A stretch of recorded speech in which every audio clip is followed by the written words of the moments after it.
السلام عليكم، ازيكم؟ عاملين ايه؟ يا رب تكونوا بخير. انا اسمي احمد المرغني. لو اول مره تشوفوني انزلوا اشتركوا في القناه، فعلوا زر الجرس واعملوا لايك وشير لو عجبكم الفيديو. تابعوا معايا الفيديو للاخر.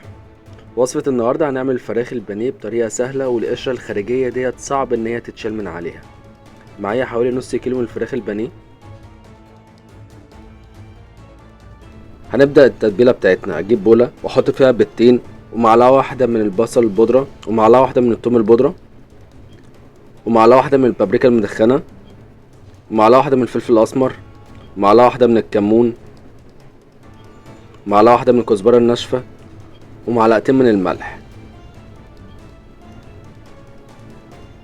ومعايا بصلاية كده مصفي منها المية خالص. ومعايا علبة من الزبادي هتخليها جوسي كده من جوه وطرية. وهبدأ اقلب كل الكلام ده كده مع بعضه.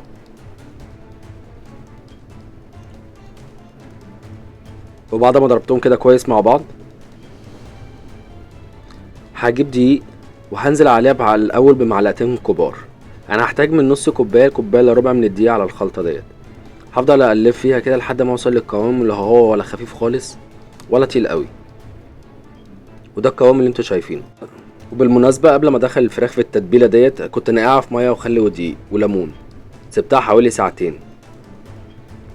وبعد كده طلعتها مسحتها بمناديل مخليتش فيها ولا نقطة مية، عشان لما ادخلها في الخلطة ديت تمسك فيها وما تطلعش منها بسهولة اول ما احط عليها الخلطة. وهسيبها في التلاجة من ساعتين ل3 ساعات، لو تقدروا تسيبوها ليلة كاملة مفيش مشكلة. انا سبتها حوالي ساعتين. ومعايا هنا بقسماط ومعايا فيجيتار حار. هقلبهم كده مع بعض وهبدأ انزل عليها بالفراخ كده واحدة واحدة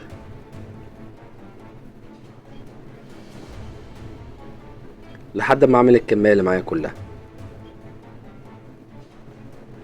اهم حاجة حاولوا تضغطوا عليها كده عشان التتبيلة تمسك فيها. زي ما انتوا شايفين كده كنت بحاول اضغط عليها على قد ما اقدر عشان تمسك فيها كويس.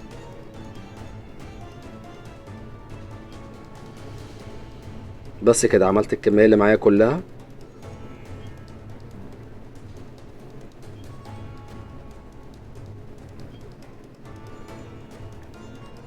وده كان شكلها.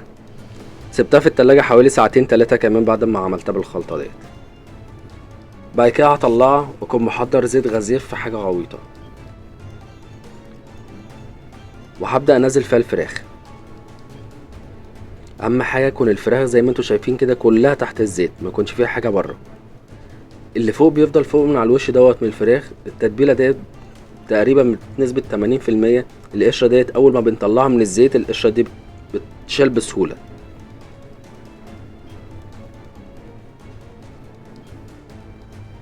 انا عايزها ما تبقاش غامقة وتاخد اللون الذهبي بس الفاتح.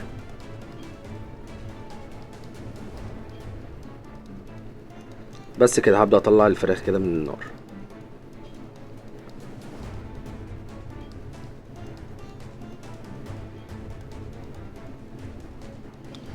وده كان شكلها بعد ما طلعت الفراخ. زي ما انتوا شايفين كده لونها ذهبي ومش ناشفة، بتتقطع بكل سهولة زي ما انتوا شايفين كده.